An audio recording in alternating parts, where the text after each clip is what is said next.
Welcome back to my channel. तो आज मैं आपको लेके जा रही हूँ भारत दर्शन पार्क, जो बिल्कुल मेरे सामने है। मैं आपको उसके दर्शन करवाती हूँ। तो चलिए चलते हैं without wasting any time, let's get started. जो टिकट्स का प्राइस है वो 150 है एडल्ट्स का, और बच्चे हैं उनका प्राइस है 75 रुपीज़।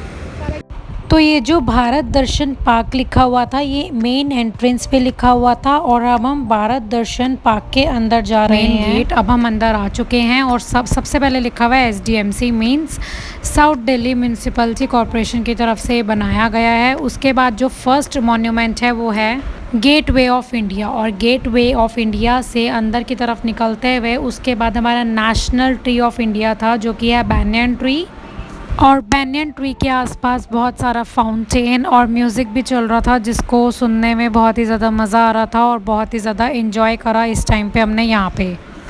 और उसके थोड़ी सी आगे है हवा महल, जो अगेन बहुत ही ज़्यादा सुंदर लग रहा था हवा महल। और उसके आगे था कुतुब मीनार, और जबकि मैं दिल्ली में रहती हूँ मैंने कभी कुतुब मीनार नहीं देखा तो मैंने यहीं पे देख लिया। तो ये है हमारे दिल्ली के दर्शन, और आसपास बहुत सारा सिटिंग एरिया भी अवेलेबल था जो कि मुझे बात बहुत ही ज़्यादा अच्छी लगी। और कुतुब मीनार के बाद था मीनाक्षी टेम्पल, और उसके अंदर दिया हुआ था एक गॉन्ग बजाने के लिए जो बच्चे बजा के बहुत ही ज़्यादा एंजॉय कर रहे थे। उसके बाद हम मीनाक्षी टेम्पल से आगे चल पड़े थे, और सिटिंग एरिया आप देख सकते हो कितना सादा है, और ये चीज़ मुझे यहाँ की बहुत ही ज़्यादा अच्छी लगी। मीनाक्षी टेम्पल से चलने के बाद थोड़ी दूर में आपको दिखेगा बद्रीनाथ टेम्पल, जो बहुत ही ज़्यादा सुंदर बनाया हुआ है। जिन्होंने बद्रीनाथ जी के दर्शन नहीं करे हुए वो यहाँ पर आके कर सकते हैं बद्रीनाथ जी के दर्शन। And the next temple is Dwarkadhish, which is situated in Dwarka in Gujarat. तो जो लोग द्वारकाधीश नहीं गए वो मेरे ब्लॉग के थ्रू द्वारकाधीश के दर्शन कर लीजिए।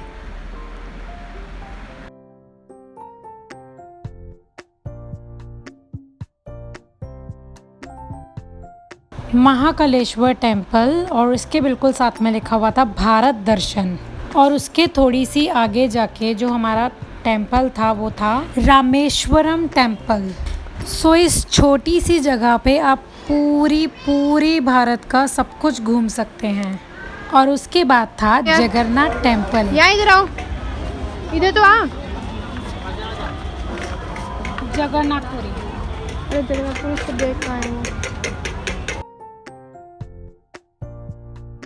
और जगन्नाथपुरी से थोड़ी सी आगे जाने के बाद था मोहब्बत पैलेस, जो प्यार करने वालों का पैलेस होता है वो। तो चलिए देखिए एक झलक मोहब्बत पैलेस की, और चलते हैं आगे दूसरे मॉन्यूमेंट की तरफ। तो ये है मोहब्बत पैलेस। मोहब्बत और मोहब्बत पैलेस के बाद अगेन काफ़ी सारी जगह दी हुई थी जिसके अंदर हम बैठ सकते थे। और उसके बाद आगे चलते हुए हमें दिखा सांची स्तूपा, जो कि बहुत ही ज़्यादा अट्रैक्टिव लग रहा था, और जो इसके कलर्स थे सीरियसली बहुत ही ज़्यादा सुंदर थे। और इसके अंदर आप पूरा गोल गोल घूम सकते थे, और ये बहुत ही ज़्यादा सुंदर, और ये मुझे सबसे ज़्यादा अट्रैक्टिव पॉइंट लगा पूरे भारत दर्शन में।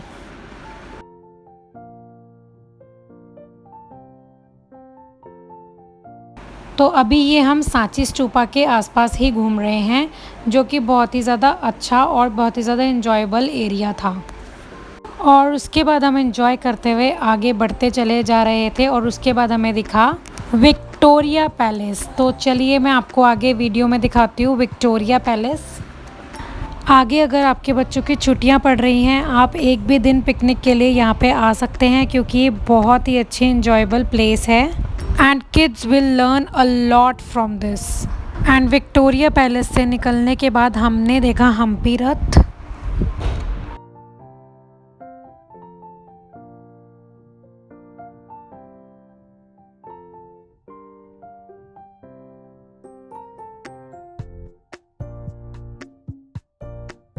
और हम्पी रथ के बाद था मेरा फेवरेट ताजमहल, जो कि रियल लाइफ में तो है ही इतना खूबसूरत, और यहाँ पे तो इतना ज़्यादा सुंदर और अट्रैक्टिव लग रहा था, I can't even tell you in my words. और उसके बाद जो ये है वो है मैसूर पैलेस। उसके बाद जो मॉन्यूमेंट है वो है चार मीनार, और जो अगेन देखने में बहुत ही ज़्यादा सुंदर और काफ़ी ज़्यादा मेहनत के साथ बनाया हुआ है। और चार मीनार के बाद है कोणार्क टेम्पल, जो मैंने रियल लाइफ में भी देखा हुआ है और वो बिल्कुल सेम टू सेम ऐसा ही लगता है जैसे इन्होंने बनाया हुआ है। और इसको हिंदी में सूर्य टेम्पल भी बोलते हैं। और इसको सूर्य टेम्पल इसलिए बोला जाता है क्योंकि जब इसके ऊपर सूरज की किरणें पड़ती है तो ये उसी अकॉर्डिंगली टाइम दिखाता है। एंड जो हमारा लास्ट था वो था अजंता एलोरा केव्स। एंड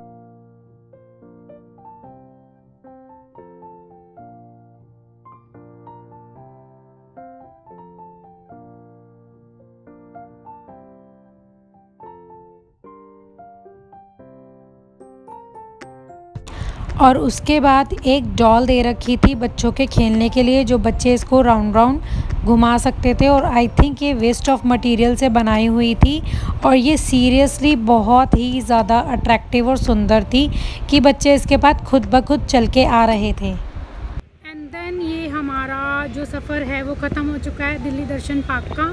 तो चलिए अब चलते हैं बाहर की तरफ और एक मॉन्यूमेंट बचा हुआ है। तो इसी के साथ साथ हमारा सफ़र हुआ ख़त्म। अगर आपको वीडियो थोड़ी सी भी पसंद आई हो तो लाइक और सब्सक्राइब करना मत भूलिएगा। और मैं इस तरीके से आप लोगों के लिए लेकर आती रहूँगी घूमने फिरने की वीडियो, जो कि आप बच्चों के साथ आराम से घूम सकते हैं।